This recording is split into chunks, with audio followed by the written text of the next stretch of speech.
Hello and welcome back to all dear students, welcome to Career Planet. हम chapter पढ़ रहे हैं D and F block elements.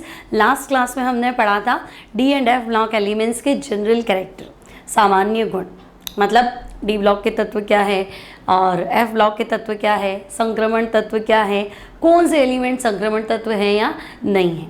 Last time में सामान्य गुण मतलब हमने सिर्फ डिस्कस किया था इनमें ये कैरेक्टर्स होते, मतलब डी ब्लॉक के तत्व क्या है तो हम कहेंगे धातु है। अब धातुओं की जो भी प्रॉपर्टी होती है मेटल की वो है ही सही। फिर हमने आवर्त सारणी में क्या डिस्कस कर रखा है कि हम अप टू डाउन जाते हैं, एक वर्ग में ऊपर से नीचे जाते हैं तो क्या क्या चेंजेस आते हैं। डी ब्लॉक में ऐसा नहीं है, ऊपर से नीचे नहीं जाना है। डी ब्लॉक में आपको लेफ्ट टू राइट चलना है कि भाई प्रथम संक्रमण श्रेणी स्कैंडियम से लेके जिंक तक क्या फ़र्क हुआ है ना, चेंजेस आए। इट्रियम से लेके आपका नेक्स्ट कौन सा है कैडमियम, वहाँ पे क्या चेंज आए, या लैंथेनम से लेके मरकरी तक वहाँ क्या चेंजेस आए। ठीक है, तो हॉरिजॉन्टल सिमिलैरिटी, क्षैतिज समानता, इसके बारे में हम स्टडी करते हैं। तो ये क्षैतिज समानता दर्शाते हैं, ऊर्ध्वाधर समानता है ना, क्या बोलते हैं इसको, वर्टिकल सिमेट्री, उस तरह से ना चेंजेस नहीं दर्शाते, पीरियोडिसिटी नहीं शो करते। ठीक है, फिर हम कहेंगे ओके चलो इनको हम लेफ्ट टू राइट स्टडी करते हैं, बाकी पी ब्लॉक तो हम अप टू डाउन स्टडी करते थे। और तो हम कहेंगे अब ये सारे के सारे उत्प्रेरक के रूप में काम आते हैं। अब ज़्यादातर उत्प्रेरक देख लो, निकल, प्लैटिनम, पैलेडियम, जिंक, क्रोमियम है ना, या क्रोमियम का कंपाउंड ले लो Cr2O3, या potassium dichromate, KMnO4, vanadium pentoxide है ना, या गोल्ड, सिल्वर, सभी काम आते हैं। अलॉय क्या, अमलगम ले लो, जिंक, मरकरी, तो मैक्सिमम इनमें से क्या है उत्प्रेरक के रूप में काम आ जाते हैं। फिर संकुल बनाते हैं। फिर पैरामैग्नेटिज्म, ज़्यादातर के पास अनपेयर्ड इलेक्ट्रॉन होता है तो अनुचुंबकत्व, पैरामैग्नेटिज्म दर्शाएंगे। फिर कॉम्प्लेक्स बनाएंगे तो कलर्ड होंगे, डीडी ट्रांजिशन होता है ना। तो इस तरह से इनके बहुत सारी कैरेक्टर्स है, बहुत सारे गुण हैं। तो पहले तो ये दर्शाते हैं, फिर सवाल बनेगा नहीं भाई क्यों दर्शाते है ना। संक्रमण तत्व उत्प्रेरकीय प्रकृति रखते हैं, क्यों। परिवर्तनशील ऑक्सीकरण अवस्था दर्शाते हैं, क्यों। क्षैतिज समानता दर्शाते हैं, क्यों। चालक होते हैं, क्यों। अनुचुंबकत्व है तो क्यों है। संकुल क्यों बना रहे हैं, रंगीन क्यों है, तो बहुत सारे कैरेक्टर्स हो जाते हैं ना। मिश्र धातु बनाते तो उनको वाई लग जाएगा, तो उनको हम क्वेश्चन फॉर्म में स्टडी करेंगे। मैंने आपको पहले भी कहा था कि चैप्टर जो है ना हम नोट्स में कम स्टडी करेंगे, क्वेश्चन पैटर्न में ज़्यादा स्टडी करेंगे। ठीक है, चाहे आप नीट की तैयारी कर रहे हो चाहे जेई की, क्वेश्चन फॉर्म में ना, नहीं तो नोट्स में क्या होगा थियरी इनऑर्गेनिक केमिस्ट्री, तो बच्चा बहुत जल्दी बोर हो जाता है। तो आपको बोर नहीं होने देंगे, क्वेश्चन बना देंगे तो आपके लिए अच्छा दिमाग में सेट हो जाए, अच्छा ये क्वेश्चन है मुझे इसको आंसर करना है। ठीक है, तो आगे बढ़ते हैं। आज हम पढ़ने वाले संक्रमण तत्वों के सामान्य गुण, general properties of transition elements. ठीक है, पिछली बार सिर्फ है, अब आज क्यों है, कैसे है, वो सब। तो ये इतना टॉपिक चलेगा 2-3 क्लासेस में है ना। ये खत्म होगा तो डी ब्लॉक खत्म होगा, तो ऐसे में सोचना 3 क्लास में संक्रमण तत्वों के गुण ही चल रहा है, तो गुण भी 10-15 है, उन सबको सवाल बना के पढ़ना है। फिर और क्या क्या क्वेश्चन बन सकते हैं वो सब डिस्कस करना है, तो उसमें टाइम लगेगा। ठीक है, तो चलो स्टार्ट करते हैं। अब देखो पहला ही सवाल है, आप किस आधार पे कह सकते हैं कि स्कैंडियम तो एक संक्रमण तत्व है परंतु जिंक संक्रमण तत्व नहीं है ना। हालांकि हमने लास्ट क्लास में पढ़ लिया था कि जिंक संक्रमण तत्व नहीं है, तो फिर स्कैंडियम है। तो हम कहेंगे देखो स्कैंडियम का सामान्य विन्यास, परमाणु क्रमांक याद है ना, स्कैंडियम तो 21 था, तो हम कहेंगे आर्गन, याद है आर्गन 18, 4s2 20 और 3d1 है ना। पिछली क्लास में हमने सारे इलेक्ट्रॉनिक कॉन्फ़िगरेशन पढ़े थे। अब स्कैंडियम +3 में नहीं है तो कोई बात नहीं, इसमें तो है ना। लेकिन जिंक में बात करूं तो जिंक में तो देखो परमाणु क्रमांक 30, तो आपके पास है आर्गन 18, 4s2 20, 3d10। और अगर आप जिंक +2 की बात करते हैं तो ये हो जाएगा आर्गन और 3d10। तो हम कहेंगे ना तो जिंक में रिक्त डी कक्षक है, न जिंक +2 में रिक्त डी कक्षक है, लेकिन स्कैंडियम में तो रिक्त डी कक्षक है। शर्त क्या थी, संक्रमण तत्व उसको बोलेंगे जिसके पास रिक्त डी कक्षक उपस्थित हो, चाहे परमाणुवीय अवस्था में हो चाहे आयनिक अवस्था में हो। आयन है, डी खाली है तो चलेगा है ना, नॉर्मल एलिमेंट है, डी खाली है तब भी चलेगा, डी खाली होना चाहिए, तत्व या आयन दोनों में हम चला लेंगे, पर डी खाली होना चाहिए। तो हम कहेंगे यहाँ तो कोई कंडीशन है नहीं, और यहाँ तो ग्राउंड स्टेट में रिक्त डी कक्षक है ना, तो हम कहेंगे यहाँ रिक्त डी कक्षक उपस्थित है ना। परमाणु अवस्था में नॉर्मल जब ये एटम है तब इसमें क्या है, रिक्त डी कक्षक उपस्थित है। और बस अगर आपके पास डी कक्षक है बच्चे, रिक्त डी कक्षक है, डी खाली है, तो आप उसे संक्रमण तत्व मानेंगे। तो हम कहेंगे स्कैंडियम में रिक्त डी कक्षक उपस्थित है, अतः इसे संक्रमण तत्व माना जाएगा।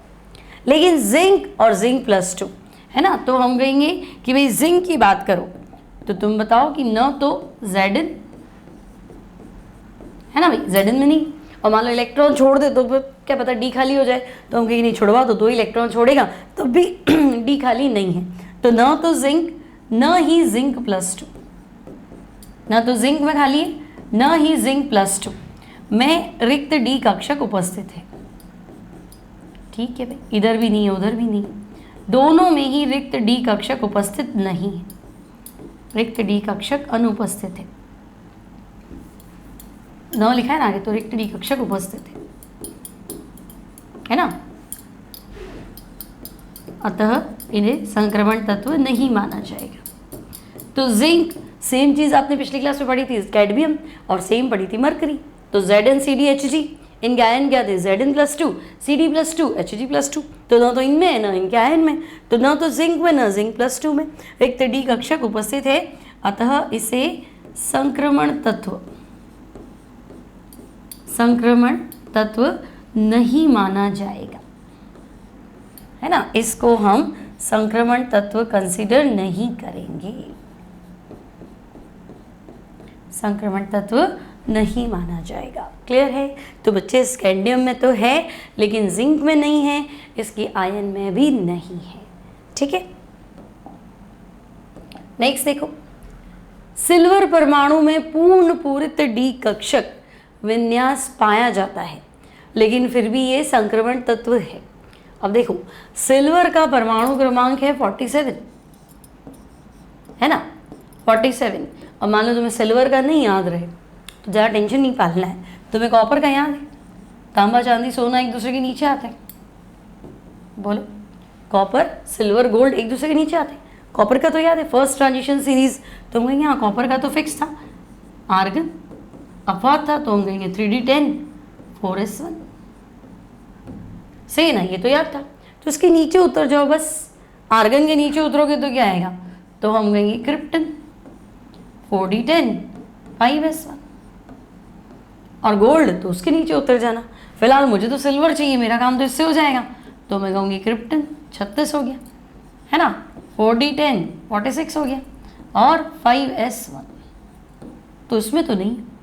फिर हम कहेंगे देखो डी तो भरा हुआ है, संक्रमण कैसे मान लिया, तो हम कहेंगे सिल्वर प्लस, है ना, तो सिल्वर प्लस में भी नहीं, क्रिप्टन 4d10 इसमें भी नहीं, लेकिन +2 ऑक्सीकरण अवस्था बहुत कम कंपाउंड है +2 ऑक्सीडेशन स्टेट में, बट है लाइक AgF2 तो है सिल्वर फ्लोराइड, तो +2 ऑक्सीकरण अवस्था में क्रिप्टन और 4d9, तो मैं कहूँगी सिल्वर में नहीं है, सिल्वर +1 में नहीं है, लेकिन सिल्वर +2 में तो है, और डी खाली है तो संक्रमण तत्व है, तो हम कहेंगे रिक्त डी तो है भाई, है ना, सिल्वर जब +2 ऑक्सीकरण अवस्था में होता है तो इसमें रिक्त डी कक्षक उपस्थित होगा, है ना, रिक्त डी कक्षक उपस्थित होता है।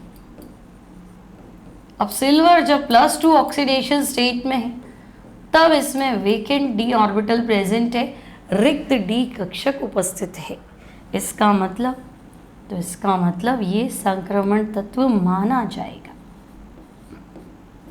है ना। अब आप इसको संक्रमण तत्व मान सकते हैं। आई बात समझ में? संक्रमण तत्व की एक ही परिभाषा थी, वे तत्व या आयन जिनमें डी खाली हो, तत्व हो तो भी चला लेंगे, आयन हो तो भी चला लेंगे, डी खाली होना चाहिए। सिल्वर में नहीं है, सिल्वर +1 में नहीं है, लेकिन +2 ऑक्सीडेशन स्टेट में डी खाली है, और डी खाली है तो फिर ट्रांजिशन एलिमेंट मानने से कोई नहीं रोक सकता। ठीक है, तो आपको एग्जाम में आंसर इसका देना है कि सिल्वर एटम में देखो ग्राउंड स्टेट में D10 कॉन्फ़िगरेशन है, लेकिन ये +1 +2 ऑक्सीडेशन स्टेट शो करता है ना, तो AgF भी बनाता है, AgF2 भी बनाता है, तो +2 ऑक्सीडेशन स्टेट में हमने देखा कि डी खाली है, यानी आप इसको संक्रमण तत्व मान लीजिए। ठीक है, तो ये ट्रांजिशन एलिमेंट है। नेक्स्ट देखो, M+2 आयन का चक्रण चुंबकीय आघूर्ण ज्ञात कीजिए, है ना। अब देखो ऐसा तो नहीं लग रहा कि नहीं क्वेश्चन चल रहे हैं, मैंने आपको पहले ही बोला था सारे नोट्स को क्वेश्चन फॉर्म में कन्वर्ट कर दिया। सारे क्वेश्चन आपकी एनसीईआरटी इंटेक्स के, एग्जाम्पल के या बुक के पीछे वाले ही है ना। या फिर मुझे लगा कि बुक में अच्छी अच्छी लाइन्स लिखी है, उसको हमने क्वेश्चन फॉर्म में कन्वर्ट कर लिया है। ठीक है, तो ये क्वेश्चन पढ़ लो चाहे एनसीईआरटी पढ़ लो, एक ही बात है ना। तो हमने कोशिश की है पूरी की पूरी एनसीईआरटी को क्वेश्चन फॉर्म में कन्वर्ट करके आपको दे दिया जाए, क्योंकि ये चैप्टर है ना एनसीईआरटी में बहुत बोरिंग तरीके से डेटा बेस्ड क्वेश्चन है। बार बार डेटा दिए हुए हैं, ग्राफ बनाए हुए हैं, फिर उससे समझो, फिर अपवाद की वजह मिल जाती है तो एक्सप्लेन्ड है, नहीं तो याद कर लो। तो बच्चा बहुत उलझ जाता है यार, इतनी थियरी, इस तरह से थियरी तो नहीं पढ़ सकता, इसलिए हमने इसको ऐसे कन्वर्ट किया है। तो आपको ऐसे ही पढ़ना है, ठीक है। चलो अब देखो, स्पिन ओनली मैग्नेटिक मोमेंट, चक्रण चुंबकीय आघूर्ण, है ना। तो आपको एक फॉर्मूला सिखाया था हमने, याद करो, आपको फॉर्मूला सिखाया था म्यू बराबर √n+2, है ना। चक्रण चुंबकीय आघूर्ण यानी म्यू ज्ञात करो। तो म्यू मतलब चुंबकीय आघूर्ण है, तो म्यू मिल गया आपको, है ना। दो तरह का चुंबकीय आघूर्ण होता है, इसी चैप्टर में पढ़ेंगे। एक कक्षकीय चुंबकीय आघूर्ण, ऑर्बिटल मैग्नेटिक मोमेंट, एक स्पिन ओनली मैग्नेटिक मोमेंट, है ना, म्यू एल और म्यू एस। फिलहाल म्यू एस पूछा था, है ना, म्यू एस म्यू के बराबर ही होता है, ठीक है। यहाँ एन क्या है, तो बच्चे यहाँ एन है अयुग्मित इलेक्ट्रॉन्स की संख्या, ठीक है भाई। एन क्या है, तो हम कहेंगे एन है अयुग्मित इलेक्ट्रॉनों की संख्या। इलेक्ट्रॉन्स मतलब एक से ज़्यादा है ना, हिंदी में लिख रहे हो तो इलेक्ट्रॉनों की संख्या, ठीक है। अब m+2, तो m कौन सा है, तो परमाणु क्रमांक 27। अब अगर तुम्हें याद है परमाणु क्रमांक 27 तो उसको लिखो, नहीं तो m लिख दो चल जाएगा, क्योंकि उसने दिया तो है नहीं। तो हमें तो याद है यार, SC_T_V कार में फेको को मतलब कोबाल्ट, तो हम कहेंगे 27 पे तो कोबाल्ट है, ठीक है। अब कॉन्फ़िगरेशन सिखाया था, 18 पे आर्गन, 18 आर्गन, 4s2 3d7, और इसको चाहिए था m+2 मतलब कोबाल्ट +2, ठीक है। तो 2 इलेक्ट्रॉन कम कर दो, कहाँ से कम करोगे, 4s से 3d से। तो तुम कहोगे नहीं भाई 4s बाहर होता है ना, 3d अंदर होता है। तो इलेक्ट्रॉन बढ़ने के नियम है, निकालने का कोई नियम नहीं है, जो बाहर है वही निकलेगा, है ना, जो बाहर है वही निकलेगा, उसका कोई नियम नहीं है, बढ़ने का नियम है ना। तो जैसे एग्जामिनेशन सेंटर होता है ना, तो बिठाने का नियम होता है, आ जाओ आपकी सीट है, आपकी सीट है, आपकी सीट है, लेकिन एग्जाम खत्म होते बाहर निकलने का कोई नियम नहीं है। एग्जाम हो गया बाहर निकलो, तो जो सबसे पहले गेट के बाहर होगा ना वो निकल जाएगा सबसे पहले, और जो पहली सीट पर बैठा होगा बच्चा आखिर में निकलेगा। पहले एग्जाम छोड़ दिया पेपर तो पहले निकल जाएगा, तो बाहर निकलने का कोई नियम नहीं है ना, जो सबसे बाहर है वो निकल जाएगा, ठीक है। तो 3D और 4s, भरते टाइम भले ही पहले 4s भरो बाद में 3D, निकलते टाइम पक्का है पहले 4s ही निकलेगा, उसमें कोई रूल नहीं है, ठीक है। तो 2 ही तो बाहर करने, तो 4s के 2 बाहर कर दो, तो मैंने कर दिया 3d7। अब तुम कहोगे 3d7 है तो चलो, डी कक्षक में 5, डी उपकोष में 5 कक्षक होते हैं, तो हम कहेंगे 3D बना लेते हैं, 1 2 3 4 और 5। अब तुम कह रहे हो 3d7, तो देखो 1 2 3 4 5 6 7, तो बच्चे अनपेयर्ड इलेक्ट्रॉन, अयुग्मित इलेक्ट्रॉन कितने हैं, तो हम कहेंगे अयुग्मित इलेक्ट्रॉन 3 है, सही है ना, 5 6 और 7, ठीक है। अब अनपेयर्ड इलेक्ट्रॉन 3 है तो म्यू निकाल दो, तो म्यू इक्वल्स टू √3 3+2 √15, ठीक है। तो 16 का √4 होता है, तो ये 4 से थोड़ा कम होगा। और वैसे भी इसका मैंने आपको आंसर बताया था कि आपके जो भी अनपेयर्ड इलेक्ट्रॉन आते हैं, आंसर वही है, 3 पॉइंट नेक्स्ट नंबर से पास में ले लो, मतलब 3 का अगला नंबर क्या है, 4 है ना, तो 4 के आसपास ले लो, 4 मतलब 3.8 ले लो, 3.88 ले लो, है ना, तो 3.8 ले लिया, 86 ले लिया, लगभग लिख देना कि भाई एग्जैक्ट तो मैंने नहीं निकाला, ठीक है। 3.9 ले लेना, मात्रक हो गया Bm, बोहर मैग्नेटॉन। वापस सुनो, जो इसका आंसर रहेगा, जो आपके अयुग्मित इलेक्ट्रॉन है, आंसर वो 3 पॉइंट कितना, तो अगले नंबर से जस्ट पहले, तो अगला नंबर 4 है ना, तो 4 से थोड़ा कम आंसर होगा, तो 3.9 3.8 3.88 ये सब चल जाएगा, लगभग लिख देना कि हाँ भाई लमसम इतना है। समझ में आ गई बात, ठीक है। ये भी क्वेश्चन आपका एनसीईआरटी में ही है। नेक्स्ट देखो, संक्रमण तत्वों के गुण। अब देखो संक्रमण तत्व, तो हम कहेंगे धातु होते, इसमें कोई दो राय नहीं है, संक्रमण तत्व धातु है ना। अब धातु है तो ऑब्वियसली धातु में करंट तो आएगा ही, और धातु ताप का भी चालक है। ताप का चालक कैसे? तो जैसे मान लो आपके घर में लोहे की रेलिंग है ना, बालकनी में रेलिंग होती है ना, तो धूप में गर्म नहीं हो जाती, तो गर्म हो जाती तो पूरी रेलिंग गर्म हो जाती ना, तो हीट कंडक्ट हो रही है। या मान लो अपन खाना बनाते हैं है ना, तो खाना बनाते हैं तो क्या चम्मच गर्म होता है एक साइड से, जहाँ अपन बना रहे हैं वहाँ से चम्मच गर्म हो रहा है तो दूसरी साइड अपने आप गर्म हो जाएगी। या लोहे की एक रॉड ले लो, जलाओ उसको एक साइड से, तो दूसरी साइड अपने आप गर्म हो जाएगी। भाई इसमें क्या सोचे, तो ताप हीट फ्लो कर रहा है ना, तो हम कहेंगे हाँ हीट फ्लो हो रही। तो धातु है तो ताप का भी चालक होगा, विद्युत का चालक तो करंट तो आता ही। फिर क्षैतिज समानता, मैंने आपको कहा था लेफ्ट टू राइट चलेंगे, संक्रमण तत्वों में लेफ्ट टू राइट चलना है, अप टू डाउन नहीं पढ़ना है इसको, ठीक है। फिर वेरिएबल ऑक्सीडेशन स्टेट, तो हम कहेंगे हाँ ये तो बात सही है, संक्रमण तत्व क्या करते हैं, तो बच्चे संक्रमण तत्व वेरिएबल ऑक्सीडेशन स्टेट, परिवर्तनशील ऑक्सीकरण अवस्था दर्शाते। फिर कैटलिस्ट तो होती है, मैंने आपको कहा था निकल, cobalt, platinum, palladium, silver, gold, copper, zinc है ना, V2O5, KMnO4, K2Cr2O7, या तो खुद या फिर इनके कंपाउंड, तो कैटलिस्ट भी होते। आगे हम पढ़ेंगे क्यों क्षैतिज समानता है, क्यों परिवर्तनशील ऑक्सीकरण अवस्था है, उत्प्रेरक है क्यों, इनको सवाल बनाएंगे, ठीक है ना। या फिर संकुल यौगिक बनाते हैं, तो पता ही है हमने जब कॉम्प्लेक्स कंपाउंड पढ़ा था, उपसंयोजक यौगिक पढ़ा था, तो केंद्रीय धातु परमाणु डी ब्लॉक का ही तो होता था, है ना। तो क्यों बनाते हैं, अंतराकाशी यौगिक बनाते हैं, क्यों बनाते हैं, क्या है अंतराकाशी यौगिक, ये पढ़ने वाले हैं, है ना। फिर अनुचुंबकत्व, फिर इनकी कंपाउंड कलर है, अंतराकाशी यौगिक, 2 बार हो गया, अंतराकाशी यौगिक बनाते हैं। आप तो लिख दो मिश्र धातु भी बनाते हैं, है ना, अलॉयज बनाते हैं, मिश्र धातु,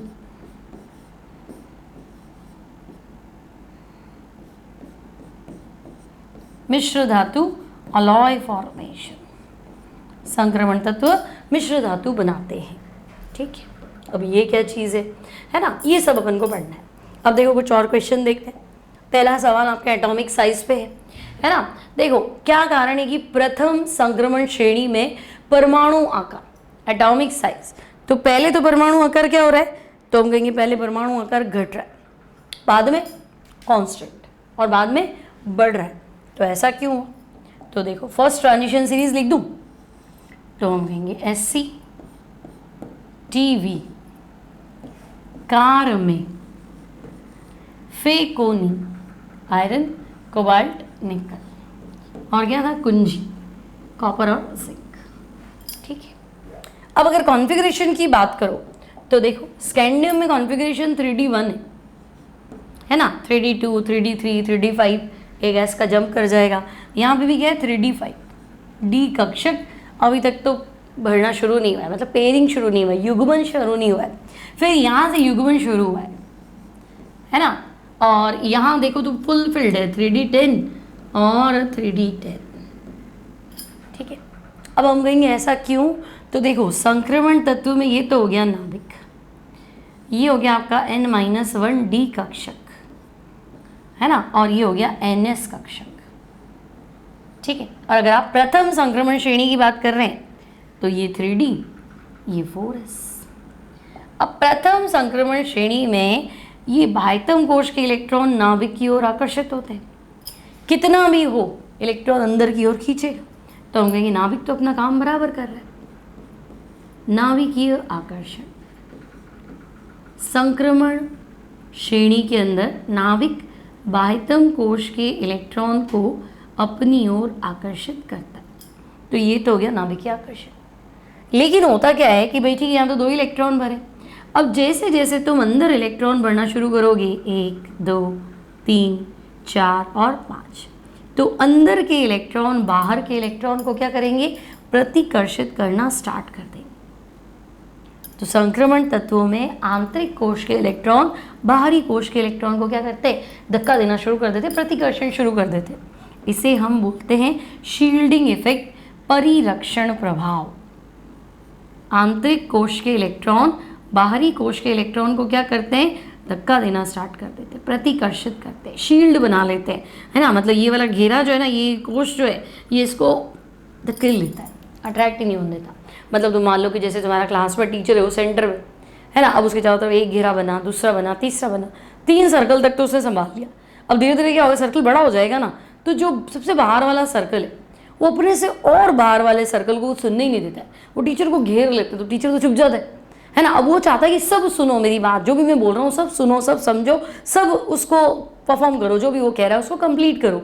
लेकिन उस टास्क को कंप्लीट करेंगे कैसे? जो बाहर वाले हैं उनको तो सुनाई नहीं दे रहा। अब उनको क्यों नहीं सुनाई दे रहा भाई? तो हम कहेंगे जो अंदर वाले हैं एक तो शोर मचाते, वो बाहर वाले को प्रतिकर्षित कर रहे हैं, बाहर बार बार टीचर को घेर लेते। सिमिलरली नाभिक आपका इधर है, अब 1s 2s 2p फिर 3s फिर 3p फिर 3d में बहुत सारे इलेक्ट्रॉन भर दी। तो 3d वाले क्या करते हैं? खुद तो नाभिक से आकर्षण महसूस करते, लेकिन 4s वालों को प्रतिकर्षित करना शुरू कर दे। अब तुम्हें लगा ऐसा है तो 2p वाले भी तो 3s को करेंगे, करते हैं, सब एक दूसरे को करते हैं। पर 3d में अचानक से तुमने 10 इलेक्ट्रॉन भर दिया तो 10 के 10 का प्रतिकर्षण ज़्यादा हो जाता है, गड़बड़ हो जाती है। तो इससे कहते हैं परिरक्षण प्रभाव, आवरण बना देते हैं नाभिक के चारों ओर, कि नाभिक जो है वो बाहर वाले से बात कर ही नहीं पाए, आकर्षित कर ही नहीं पाए। ठीक है, तो अब हमारे पास दो फैक्टर हैं, एक नाभिक के आकर्षण और एक परिरक्षण प्रभाव। अब जब मुझे नाभिक के आकर्षण लिखना होगा तो मैं Na लिखूंगी। जब भी Na लिखूँ तो तुम समझ जाना नाभिक के आकर्षण की बात चल रही है ना। अगर मैं तुम्हें कहूँ नाभिक के आकर्षण तो मैं Na लिखूंगी न्यूक्लियर अट्रैक्शन, या N मतलब नाभिक, A मतलब आकर्षण, और दूसरा मैं लिखूंगी परिरक्षण प्रभाव, है ना। परिरक्षण प्रभाव, इसको हम लिखेंगे screening effect, S screening effect या शील्डिंग इफेक्ट।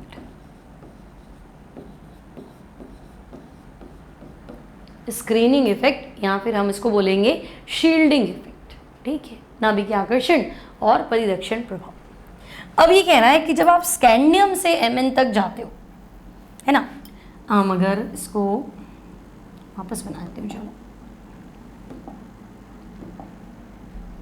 मान लो आपके पास ये सीरीज है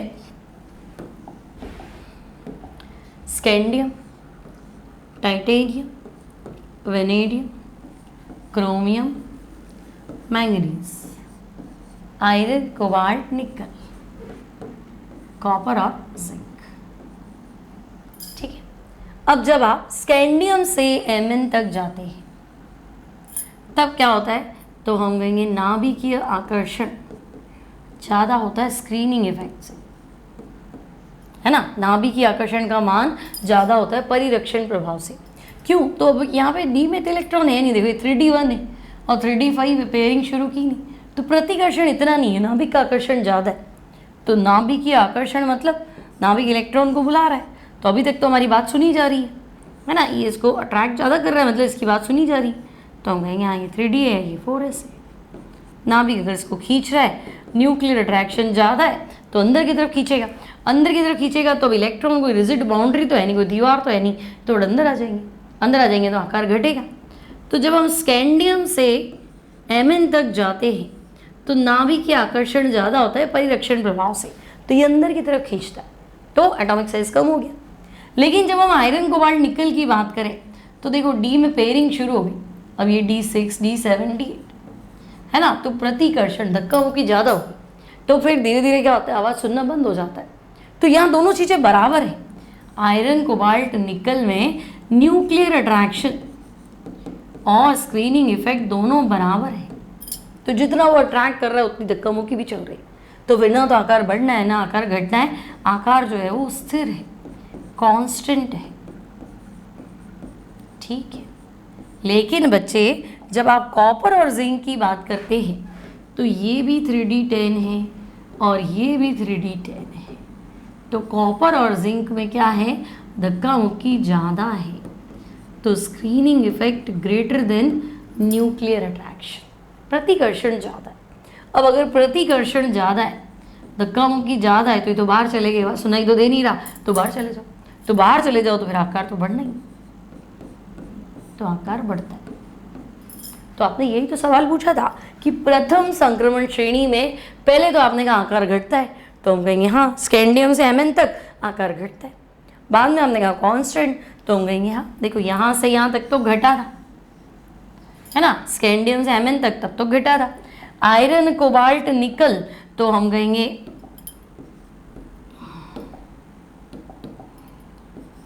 यहाँ से यहाँ तक तो घटा था, है ना, यहाँ तो हमने कहा कांस्टेंट, और कॉपर जिंक तो हमने कहा आकार बढ़े। ठीक है। अब ऐसा सवाल दे दिया, मान लो कि नहीं संक्रमण श्रेणी में आकार लगभग बराबर रहता है, तो ये जो घटना बढ़ना है ना, ये बहुत कम मतलब पिकोमीटर में घटता बढ़ता है।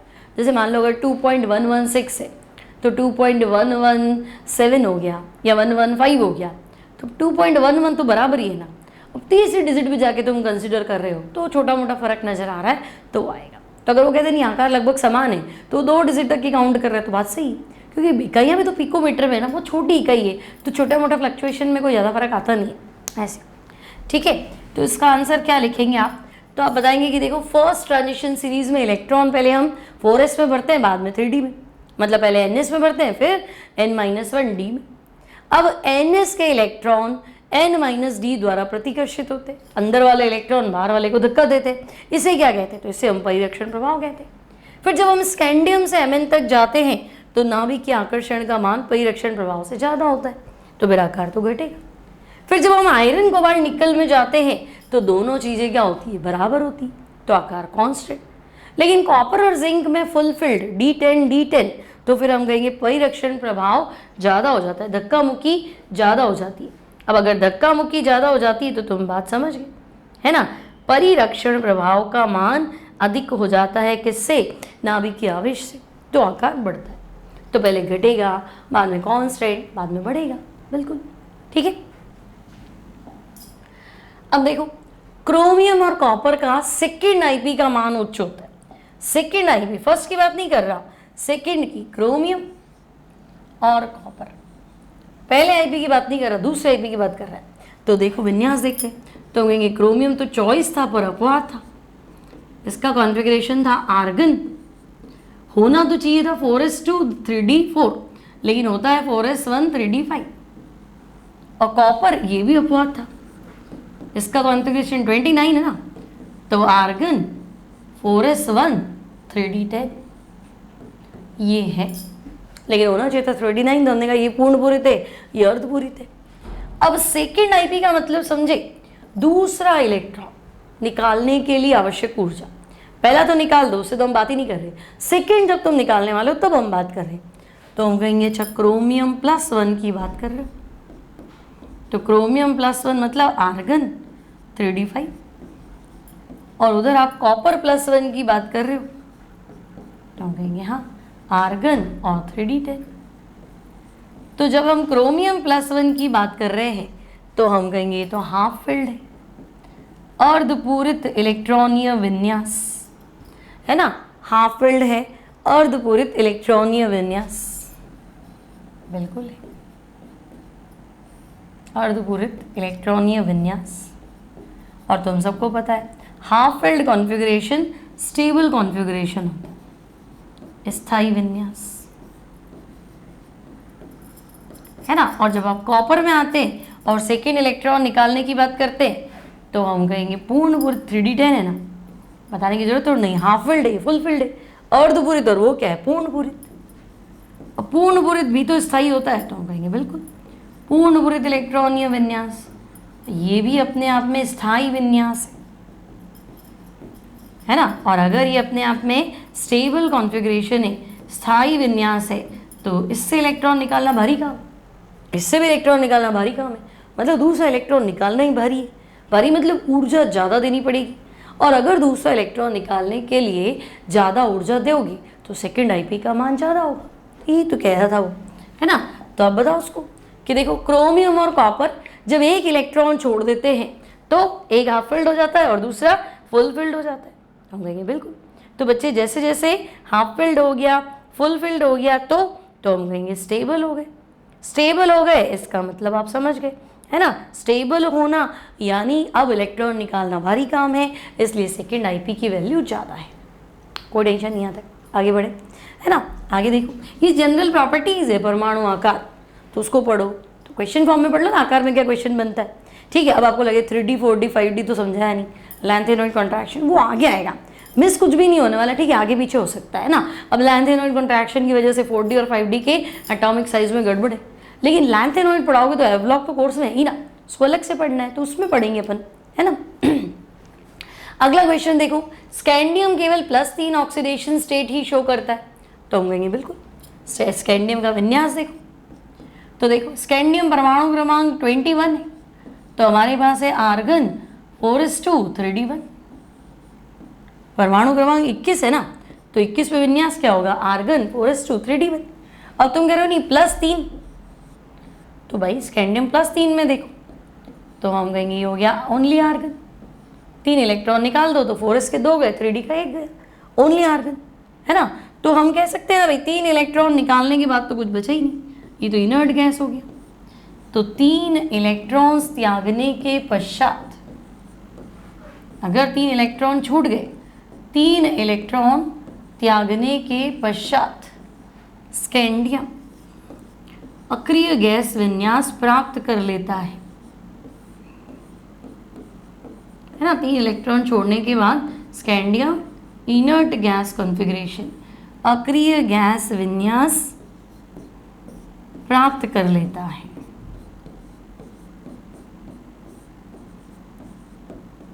ठीक है, अब अगर 3 इलेक्ट्रॉन छोड़ दिए, अक्रिय गैस हो गया तो बहुत ज़्यादा स्थायी, तो हमें यहाँ भी जो कि अत्यधिक स्थायी विन्यास है। तो बात तो ये भी सही है, 3 इलेक्ट्रॉन छोड़ देगा, फुलफिल है, हाईली स्टेबल कॉन्फ़िगरेशन है, अत्यधिक स्थायी विन्यास है, इसलिए क्या होगा, तो हम कहेंगे बस अब 3 ही छोड़ेगा और हर बार 3 ही छोड़ेगा। ठीक है ना। अच्छा संक्रमण तत्व क्यों था, तो हम कहेंगे देखो 3 छोड़ने के बाद डी नहीं है ना, नॉर्मल तो है ना। हमने तो दोनों कंडीशन दी थी, नॉर्मल में हो चाहे 3 छोड़ने के बाद हो, 3 छोड़ने के बाद नहीं है, लेकिन यहाँ तो है ना, इसलिए। ठीक है, तो अत्यधिक स्थायी विन्यास है ना, इसलिए यह +3 ऑक्सीडेशन स्टेट शो करता है, +3 ऑक्सीकरण अवस्था दर्शाता है। इतनी बात क्लियर है क्या। Why scandium shows +3 oxidation state, तो आप बताएंगे 3 छोड़ दे तो ये आर्गन बन गया, आर्गन हाईली स्टेबल है, तो फिर हर बार 3 ही छोड़ने हैं। क्लियर है, समझ में आ गया। तो ये आपका स्कैंडियम वाला क्वेश्चन। अब आती है इसके बाद वापस प्रॉपर्टीज, संक्रमण तत्वों के वापस से गुण आ जाएंगे, फिर उनको एक एक करके फिर एक्सप्लेन करना है, तो उसको हम नेक्स्ट टर्न पे एक्सप्लेन करेंगे। ठीक है, तो आई होप आज की क्लास आपको अच्छे समझ में आ गई हुई है ना। थोड़ा धीरे धीरे पढ़ो, आराम से पढ़ो और क्वेश्चन फॉर्म में ही पढ़ो। ठीक है, इसमें आपके सारे क्वेश्चन जो है वो थियरी को लेते हुए चलेंगे, तो ईजी हो जाएगा आपके लिए। ठीक है, तो अब मिलती हूँ नेक्स्ट टाइम नेक्स्ट क्लास में। Please like share subscribe. ठीक है, तो मिलते हैं next time. Take care and bye bye.